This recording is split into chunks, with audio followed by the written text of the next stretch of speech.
آج محرم کرام کی چاند رات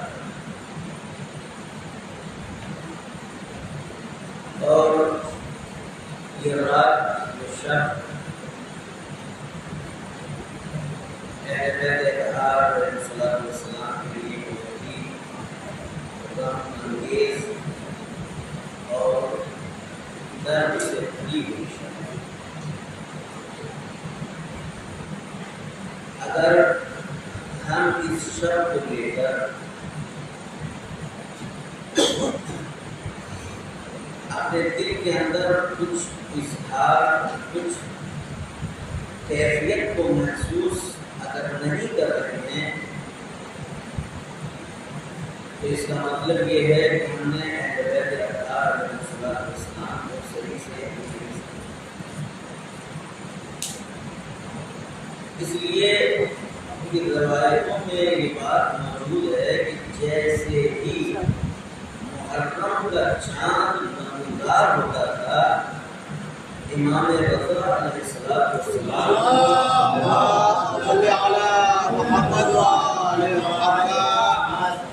ہم نے کبھی مسکراتے ہوئے شبیب اتقابی ہے وہ بیان کرتا ہے چوتھے کہا مولا ہم آپ کو کھانا دیتے ہیں ہم آپ کو پانی دیتے ہیں نہ آپ کھانا کھاتے ہیں نہ آپ پانی پیتے ہیں۔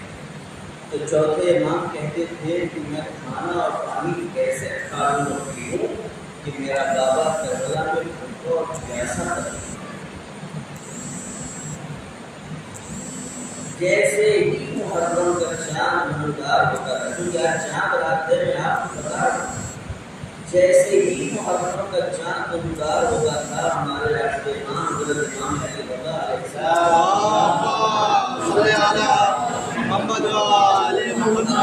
گھر کے اوپر اپنے گھر میں فرش خزاں کا اہتمام کرتے ہوئے خود خادموں سے نہیں کہتے تھے کہ فرش بچھا دو پوسٹر لگا دو یہ کر دو خود اہتمام کرتے تھے امام وقت اور پردے کا اہتمام کیا جاتا تھا اہل خانہ کو جمع کیا جاتا تھا مقیم کو بلایا جاتا تھا خود امام رہتے تھے اور برکت کو یا ٹیبل کو جو اشعار کہتے ہیں مسائل اشعار اس کو حکم دیتے تھے کہ وہ کچھ اشعار سنائے اور وہ اشعار سناتا تھا مولا آنکھوں سے آنسو بہاتے تھے مومنین سنتے تھے گریہ وزاری کرتے تھے۔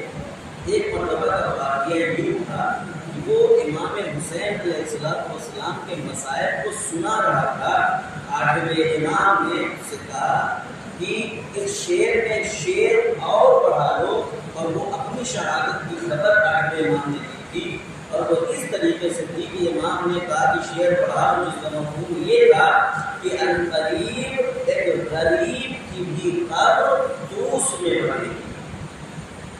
جیسے ہی امام نے یہ جملہ کہا پردے کے پیچھے معصومیں تم بھی موجود تھی کسی نے آواز کی مولا شاعر سے کہیے کہ وہ مسائل کو پڑھنا بند کرے کیوں؟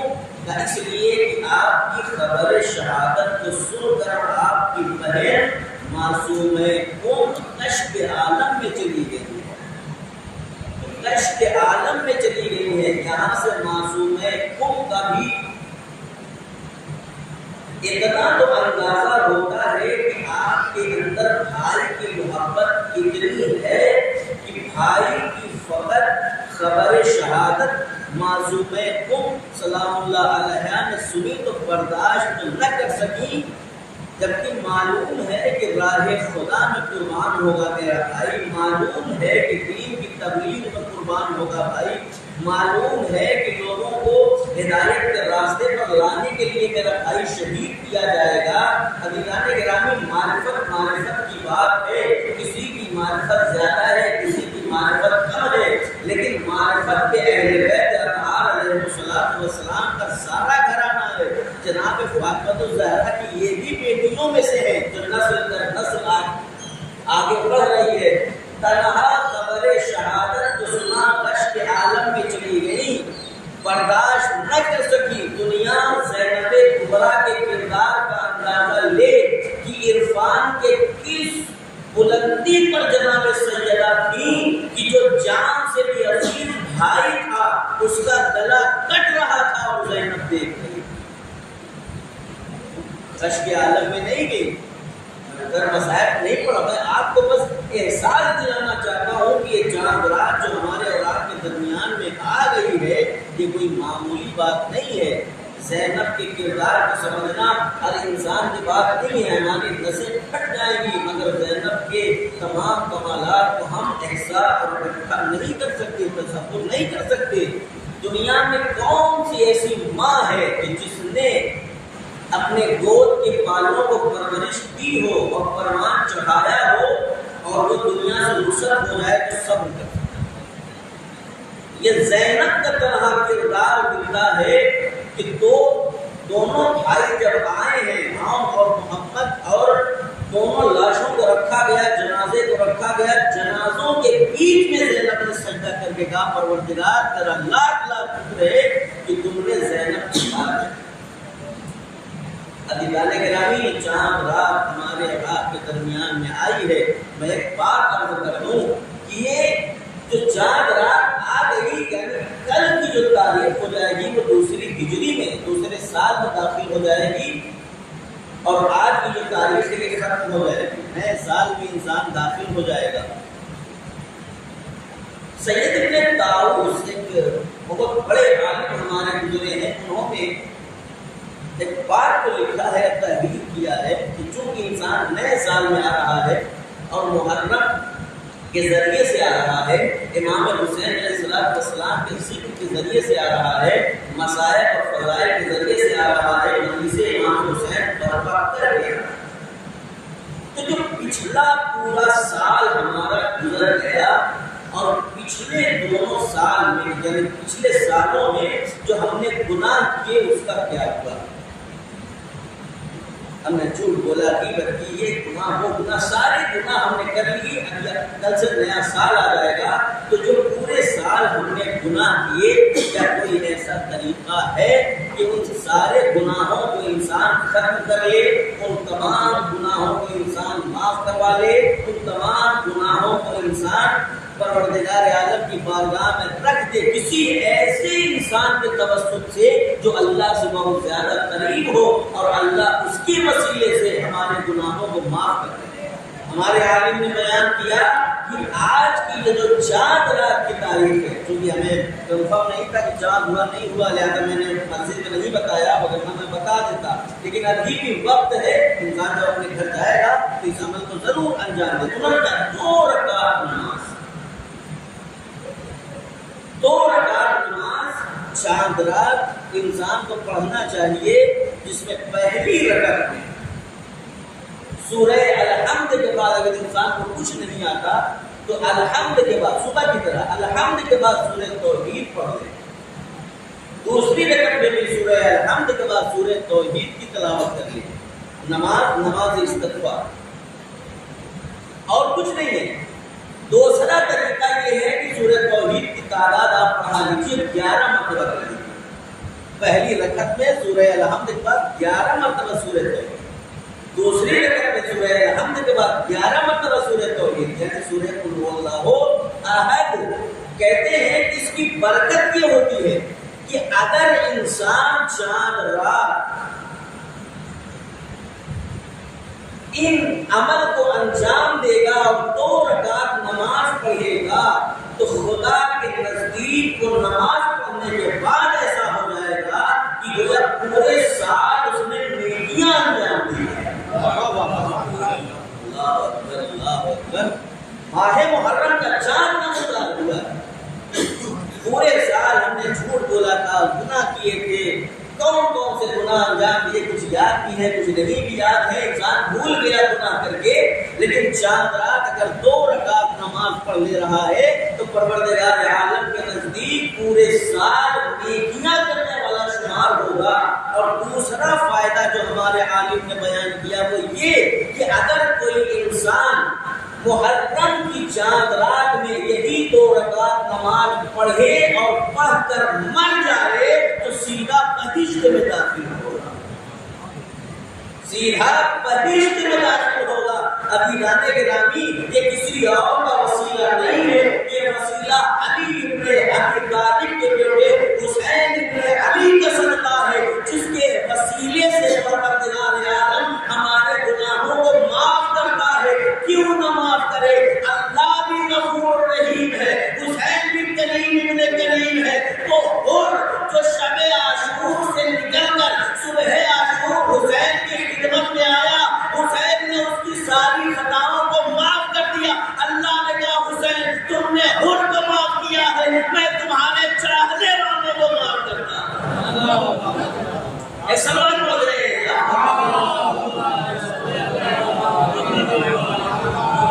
میں تمہارے گناہوں کو معاف کرتا رہوں گا، تمہارے چاہنے والوں کے گناہوں کو معاف کرتا رہوں گا۔ یہ مجلس حسین جو آج دنیا کے گوشے گوشے میں اہتمام ہو رہا ہے، مجلسوں کے ذریعے، سوز و سلام کے ذریعے، مرثیوں کے ذریعے، کہ ہم اور جہاں جہاں بھی مجلس امام حسین علیہ السلام ہو رہی ہے گرامی، کہیں پر بھی مجلس امام حسین بند کمرے نہیں، بند کمرے میں کہیں بھی مجلس امام حسین کا احترام نہیں ہو رہا، باقاعدہ اہتمام کیا جاتا ہے، لوگوں کو مدعو کیا جاتا ہے، لوگوں کو بتایا جاتا ہے امام حسین کی مجلس برپا ہونے والی ہے۔ امام حسین علیہ السلام کا پرسہ دینا ہے ہمیں، جناب فاطمہ الزہرا کو، مولا کائنات کو، رسول خدا کو ہم مجلس امام حسین کا اہتمام کرتے ہیں اور کھلے دل سے کرتے ہیں اور پڑھ کے کرتے ہیں، حوصلے کے ساتھ کرتے ہیں، کھلی جگہ پہ کرتے ہیں، میدان میں کرتے ہیں، گلی کوچے میں کرتے ہیں، امام بارگاہوں میں کرتے ہیں، مسجدوں میں کرتے ہیں۔ یہ کھلی ہوئی جگہ کا فلسفہ کیا ہے؟ عالموں نے بتایا اس کھلی ہوئی جگہ کا فلسفہ ہی یہی ہے کہ مجلس حسین میں کسی کو آنے پر پابندی نہیں ہے، جو بھی حر مزاج ہوگا امام حسین کی مجلس میں آئے گا۔ آج بھی وقت ہے، مولائیوں میں آ جاؤ کہ پھر حیات نے موقع دیا نہ دیا۔ عزیزان گرامی، موت کا کوئی بھروسہ نہیں ہے۔ حسین اس کشتی کو کہتے ہیں جو سب سے پہلے کنارے پر لگانے والی ہے، جو سب سے پہلے مقصد تک پہنچانے والی ہے۔ آج چاند رات ہے، ہمیں کچھ ایسی باتوں کا بھی لحاظ رکھنا ہے جو ہمارے شہزادی کے شایان شان ہو۔ آپ بالکل پریشان نہ ہوا کیجیے کہ اگر ہم نے مجلس امام حسین کا اہتمام کیا تو فلاں نہیں ہے۔ آپ بالکل اپنے دل کے اندر یہ تصور نہ کیا کیجیے کہ ہم نے امام حسین کی فضائل کو ہمارے سوز پڑھنے والوں نے سوز پڑھا، مرثیہ پڑھنے والوں نے مرثیہ پڑھا، مولانا نے تقریر کر دی، کچھ لوگ وہاں پڑھیں گے اور ہماری مجلس میں چند افراد ہیں، باقی لوگ آ نہیں رہے ہیں، باقی لوگ گھوم رہے ہیں، باقی لوگ ٹہل رہے ہیں، باقی لوگ اپنی اپنی مصروفیات میں بزی ہیں، ہماری مجلس میں کوئی نہیں آ رہا، امام حسین کی مجلس میں کوئی نہیں آ رہا۔ یہ عزیزان گرامی، ہمیں اپنے دل کے اندر یہ تصور نہیں پیدا کرنا ہے، اس لیے ہمیں اپنی نیت پہ بھروسہ ہے۔ ہم نے آج کی رات شہزادی کو اپنے یہاں مدعو کیا ہے۔ میں آپ کو ایک واقعہ عرض کر دوں، ایران کے بہت بڑے ذاکر گزرے ہیں، بہت بڑے، اس زمانے کے سب سے بڑے ذاکر، اور جو بڑا ذاکر ہوتا ہے آج کے زمانے میں بھی، آپ جب ان کو فون کریں گے اور وعدہ لیں گے تو وہ کہیں گے ابھی تو ہم کسی ہیں، بعد میں بتاتے ہیں، اور 2 دن بعد بتاتے ہیں، 3 دن بعد بتاتے ہیں۔ اس طرح کی باتیں جو بھائی لوگ وعدہ وغیرہ لیتے ہیں وہ سمجھتے ہوں گے، ابھی نہیں، 1 گھنٹے بتاتے ہیں، 1 دن میں بتاتے ہیں، کل بتاتے ہیں، یا 2 دن بعد آپ فون کر کے ہم بتاتے ہیں۔ کیوں؟ اس لیے ان کے پاس مجلس پڑھنے کے وعدے کو، اب اس کس نیت کے ساتھ وہ اپنا حساب کتاب کرتے ہیں وہ اللہ بہتر جانتا ہے۔ ایک عالم گزرے ہیں ذاکر، بہت بڑے ایران کے، آغائے کوثری،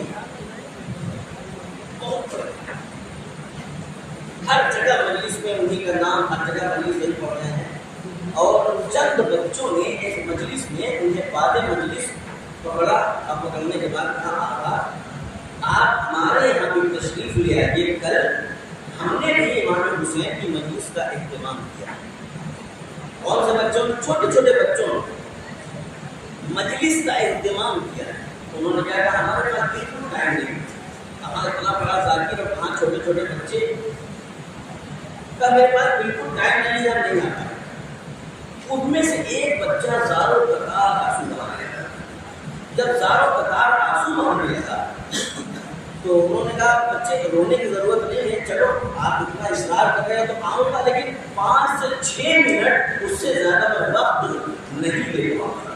دن گزرا، دوسرا دن نمودار ہوا، بچوں نے اپنے حساب سے ایک فرش بچھایا، کچھ اہتمام کیا مجلس کا، ذاکر آئے، 6 منٹ انہوں نے کچھ بیان کیا اور مسائل کی ایک روایت بیان کرنے کے بعد مجلس کو انہوں نے ختم کر دیا۔ جب مجلس ختم ہو گئی اور جانے لگے تو بچوں نے روکا، اور روکنے کے بعد کہا آقا ہم نے چائے کا بھی اہتمام کیا ہے، آپ چائے نوش کریے اس کے بعد جائیں۔ کیسے ہی انہوں نے چائے پیا، چائے بالکل ٹھنڈی۔ ظاہر سی بات ہے چھوٹے چھوٹے بچے اتنا اہتمام کہاں کر پائیں گے؟ چھوٹے چھوٹے بچوں نے چائے بالکل ٹھنڈی ایک گھونٹ لینے کے بعد دھیرے سے کنارے انہوں نے رکھے۔ میں اس لیے بیان کر رہا ہوں کہ مجلسوں میں بھی دیکھا جاتا ہے بعد میں کہ اگر چائے کسی کے ہاں مثلا پانی زیادہ ہو گیا، دودھ کم ہو گیا تو کچھ لوگ پیتے ہیں اور پھینک دیتے ہیں، نہیں پھینکتے۔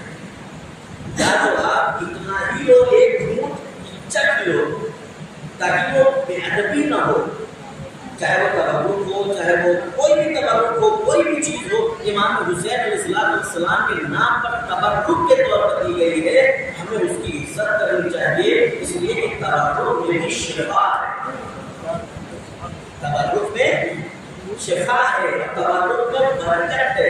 ابھی گانے کے رابطے انہوں نے چائے پوری سی پی اور پھینک دی۔ گھر گئے، جب گھر گئے تو انہوں نے خواب میں خاتون کو دیکھا۔ جب خاتون کو دیکھا تو سوال کر لیا کہ یہ خاتون آپ کون ہیں؟ انہوں نے کہا جس کا مسائل پڑھ کر آئے ہو میں اسی کی ماں۔ آپ احساس کر کے 4 آیات کی بات کر رہا ہوں تاکہ آپ تصور کریں، میں اسی کی ماں ہوں، یہ سمجھ سکتے۔ اس لیے کہ کہاں ہم جیسے گناہگار انسان، انہوں نے دوبارہ پوچھا، انہوں نے کہا میں اسی حسین کی ماں فاطمہ الزہرا ہوں جس کا مسائل پڑھ کر تو آیا ہے۔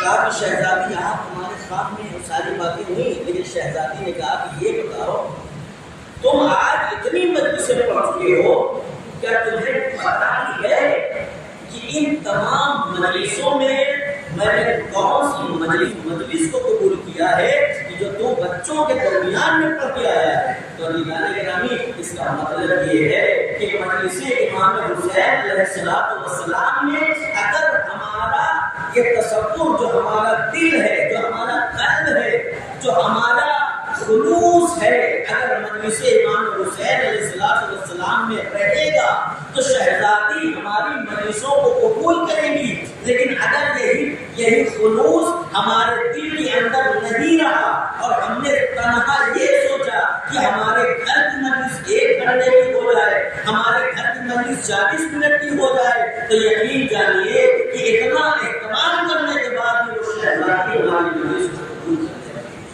ایک سوال کر دیں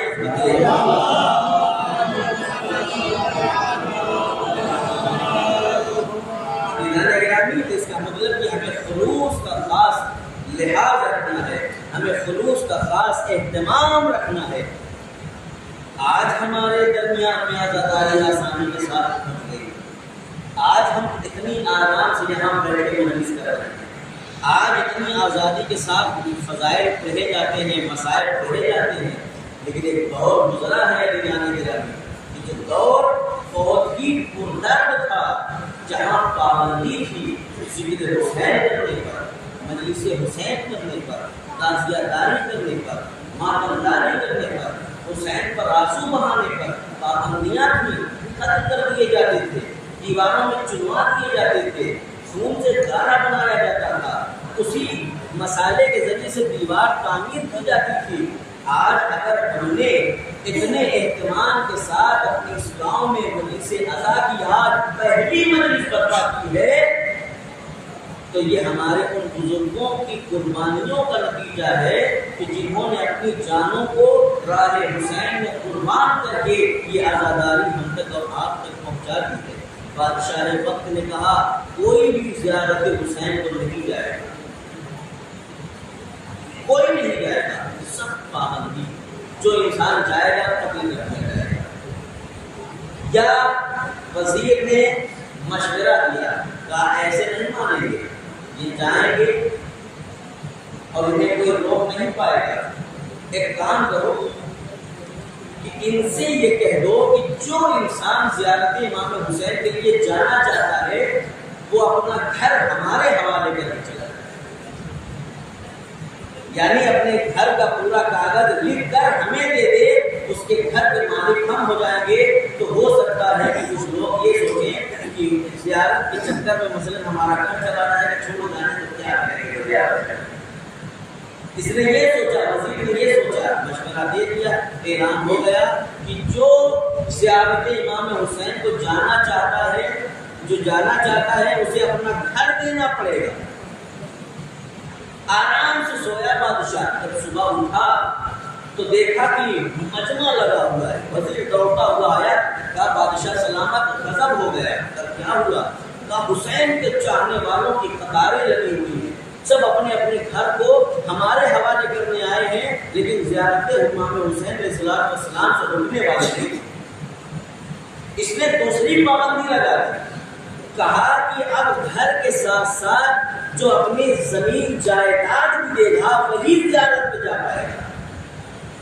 دوسرا دن نمودار ہوا اور مجمع، 100 کی جگہ 1000 لوگ آ گئے اور سب نے کہا کہ ہمارا گھر بھی لے لو، ہماری جائیداد بھی لے لو، مگر ہم امام حسین علیہ السلام کی زیارت سے باز نہیں آئیں گے۔ تاریخ کہتی ہے اسے چکر آنے لگا، مبہوت ہونے لگا، اس کی فکر کام نہیں کر رہی ہے کہ کیسے امام حسین کی زیارت سے روک دیا جائے۔ تاریخ کہتی ہے اس نے کہا کہ اتنا ہی نہیں، اب گھر بھی دینا پڑے گا، جائیداد بھی دینی پڑے گی، اور جس کے بعد گھر جائیداد نہیں ہے اسے اپنا ہاتھ دینا پڑے گا، تب کہیں جا کر وہ زیارت امام حسین کرنا۔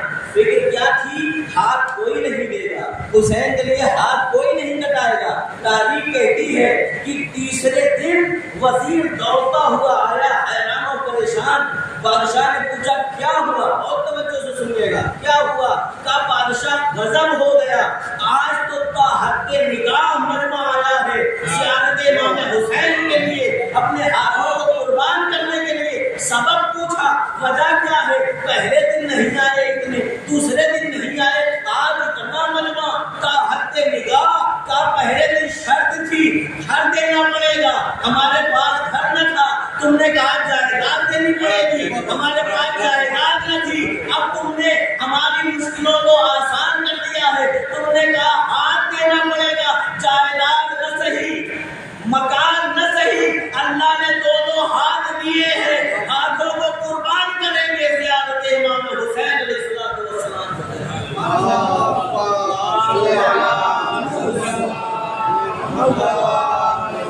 ہاتھوں کو قربان کریں گے اور راہ حسین میں جائیں گے۔ پتہ یہ چلا اہل بیت اطہار علیہ السلام میں قربانیوں کا الگ الگ مرحلہ ہے۔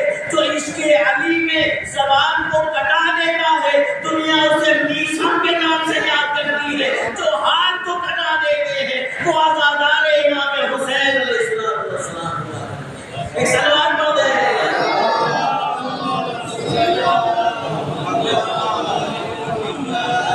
جو ہاتھ کو کٹا دیا کرتے ہیں وہ عزادار امام حسین۔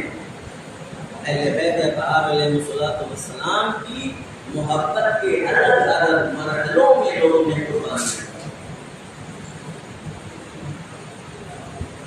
میثم کی زبان کاٹی گئی، امام حسین کے عزاداروں کے ہاتھ پیر کاٹے گئے، سر کاٹے گئے۔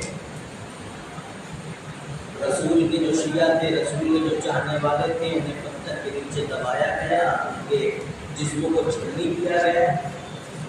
الگ الگ مرحلوں میں قربانیاں ہمارے بزرگوں نے دی ہیں، تب کہیں جا کر وہیں سے امام حسین علیہ السلام ہمارے اولاد کے درمیان ہے۔ تاریخ بہت ہی المناک تاریخ ہے، جس میں اہل بیت علیہ السلام کا طلبہ شہید ہوا ہے۔ چاند رات پہلی مجلس آغاز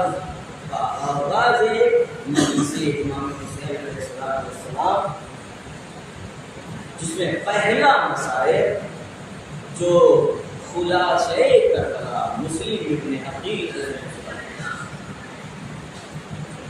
آپ سنتے بھی ہیں، آپ پڑھتے بھی ہیں کہ مسلم پیاسے قتل ہوئے، کیوں؟ اس لیے کہ خلاصہ کربلا ابتدائے کربلا تھے مسلم کو پانی بھی دیا گیا، لیکن خون جب ٹپکا، کئی بار ٹپکا، تو پھر مسلم نے اپنے قدم پہ پانی کو نہ لگایا، آگ کو نہ لگایا، کیوں؟ اس لیے کہ جانتے تھے میرا آقا حسین کیسا مسلم کربلا کو پہلے سے دیکھ رہے۔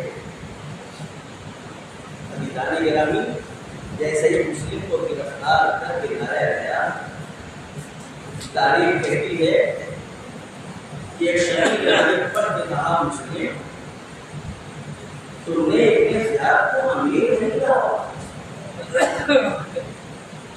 حسین کے جو چاہنے والے ہوتے ہیں وہ کسی سے محبوب نہیں ہوتے۔ بڑا آسان سے جواب دیا، میرا آقا حسین کے علاوہ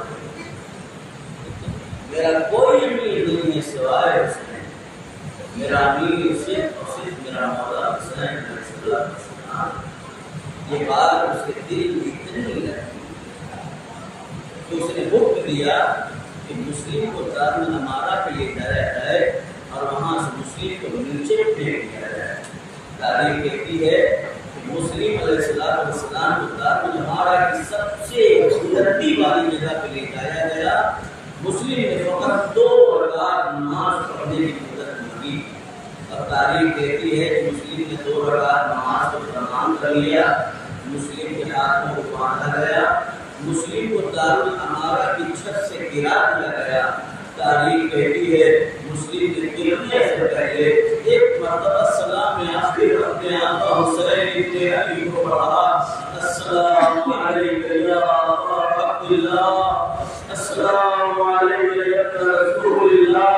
تاریخ کہتی ہے ادھر مسلم کو دارالامارہ کی چھت سے گرا دیا گیا، ادھر مسلم کے سلام کو ہوا اپنے گوش پر لے کے چلی، اور راہ میں امام حسین علیہ السلام کے قدموں تک پہنچایا۔